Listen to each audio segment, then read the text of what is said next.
Everyone, welcome to lecture three. Video 3 of the lecture week 11. And in this video, we're going to talk about the Gaussian process, acquisitive functions, which are the two core building components of the Bayesian optimization workflow. Right. So let's get started.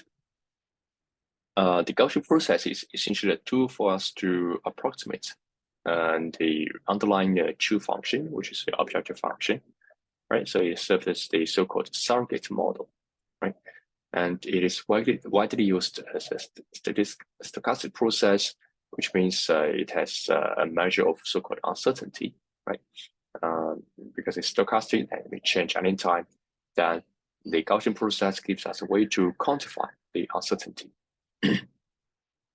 So essentially, this is a finite dimensional probability and distribution extended to the continuous search domain, right? So in the past, we have the Gaussian distribution where the input is discrete, but now the input is continuous. So the special property about Gaussian process is that if we select any finite set of points jointly, then they formed a multivariate Gaussian distribution, right? So any point is a Gaussian distribution, and any collection of points is also a Gaussian distribution. It's a multivariate Gaussian distribution. So this again uses the Gaussian distributions to model a broad family of functions because it's very flexible, and it becomes a powerful surrogate model to approximate the true function. So let's look at an example of a Gaussian process. So in this case, we have the solid line represents the mean of the Gaussian process, right? So this is the mean, and this dotted line represents the credible interval, at the 95% confidence level. So, which means that the function could be living in this range 90% of the time, right? So this is our confidence interval. But so this initially we do not have any data yet. So this is just based on our so-called prior belief, right? So this is a prior distribution of the surrogate function.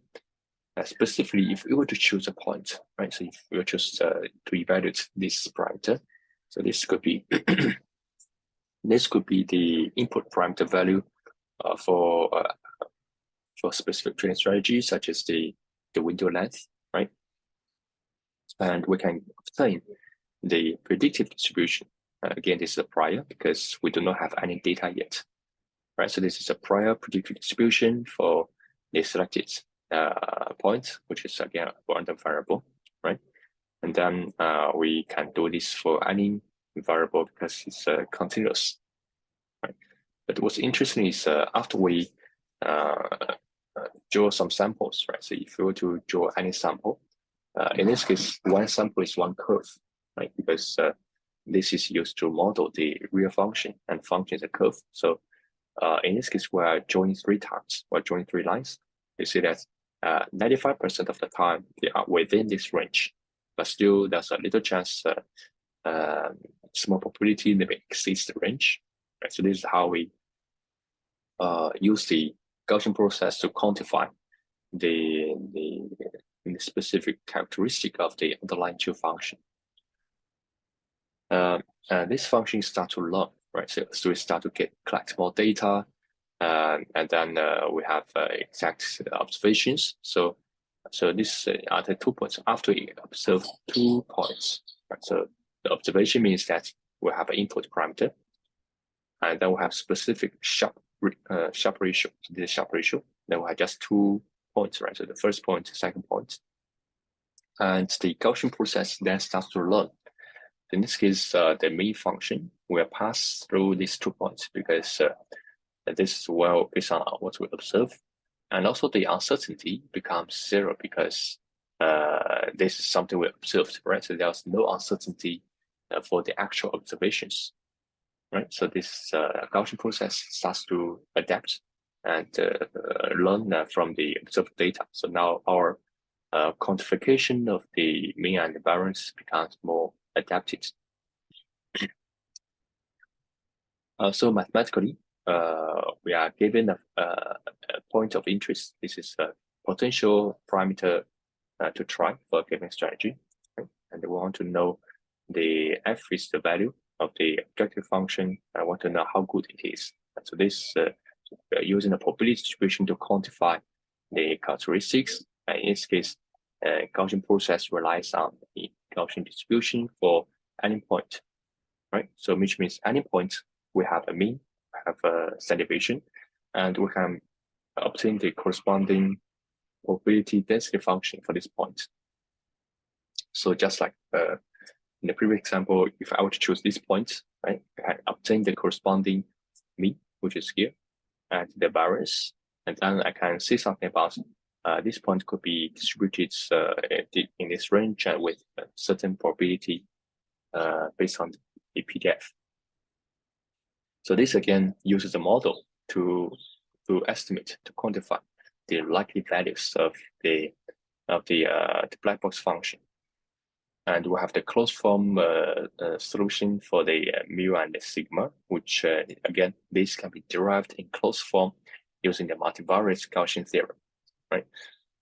So I'm not going to the formula here, but this is something I obtain based on the closed form solution, calculates, and then we have the Gaussian distribution for each point in the search space.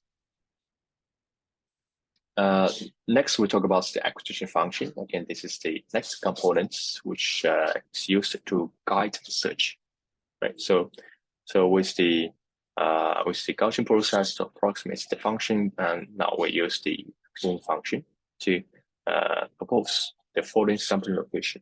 So this is a function that we design manually, right? So we can have different choices of acquisition function, and it is used to evaluate the relative potential, right, relative goodness of each candidate's location, of each parameter, right, in the range. So we want to find a location that has the maximum score of the acquisition function, such as it gives us the maximum utility, right? So which means the next point will be the point. So the next point to sample will be the point that maximizes the acquisition function. So one more thing is the acquisition function is cheap to evaluate, right? Because the objective function is already expensive. So this function needs to be designed to be cheap so that we can easily get the optimum, right? The optimum. So this again is another optimization problem that we built for ourselves just to intelligently propose the next most promising point. So this is an example of acquisition function, right? And these are the zeros, the value are zero because they are historically observed, right? So if we observe the observation at these 2 points, then there's no value added to sample again, right? So that's why it's zero. And when looking for the points, which is here, that's representing the highest, the maximizer of the acquisition function. Let's look at a few examples. So expect improvements is probably one of the most popular acquisition functions. Right, so it looks at the so-called improvement for a future point on average. This is taking the expectation. So intuitively, this gives us the expected marginal gain or marginal improvements in utility. So it's calculated as a difference, expected difference, right, between the observed maximum. So this observed maximum is our current best candidates, and then the new observation. So which means our next observation needs to be better than our current best candidates, right? Current best observed value. And then we're looking for the candidates for the point that actually maximizes this difference. So this is a bit of a mathematical illustration, but let's just dive in. So U means the utility, right? So these are our data sets. We want to maximize the utility of data sets, which means this is the data we already have, and what we are looking at one more point. So a plus one means we're looking at one more point. So this additional point needs to maximize the utility improvement, so the marginal utility, right? Means if the additional parameter I want to assess, it needs to bring value, right? It needs to be the best candidate that maximize my current knowledge. This is my current utility. So this taking this form, let me just reshuffle here. So this means that the next, for example, the Sharpe ratio, right? So the Sharpe ratio needs to be positive, needs to be bigger than the current best Sharpe ratio I have. So if it is this, then I'm going to return the value which is the maximum is true, right? So this is a positive. But if the Sharpe ratio is negative, then it's just 0. So it means no value added. So this is a maximum operator. And following, we're just taking the acquisition function defined as the expectation over the marginal utility, right? So this is expectation, and we're just expanding out. So this is the integral over the form of the marginal utility. This is marginal utility, and this is taking the different scenarios, like different possible values of the f, the underlying function. So the cool thing about expected improvement is that there's a closed form solution here. So which means we can just easily plug in the numbers from U, sigma, and then calculate, and I have f as well, calculates the value of the acquisition function. So but if you are so of course this is first introduction. So if you have problems understanding these two terms, that's fine. So the thing I just want to highlight is that this represents our tendency towards exploitation, right? So this is again encouraging those values whose mean is very relatively high, right? So this gives us the exploitation behavior, and this gives us the exploration. So this is a trade-off between the exploration and exploitation. So this exploration, because for those regions that are having a high variance, right, that represents promising areas, right? If the variance is very high, for example, if the variance, so this is the high variance, it's high variance, then we want to assess them as well, right? High variance. However, for these regions, this has low variance, then we do not want to prioritize the search, because we already know that this is a relative point here.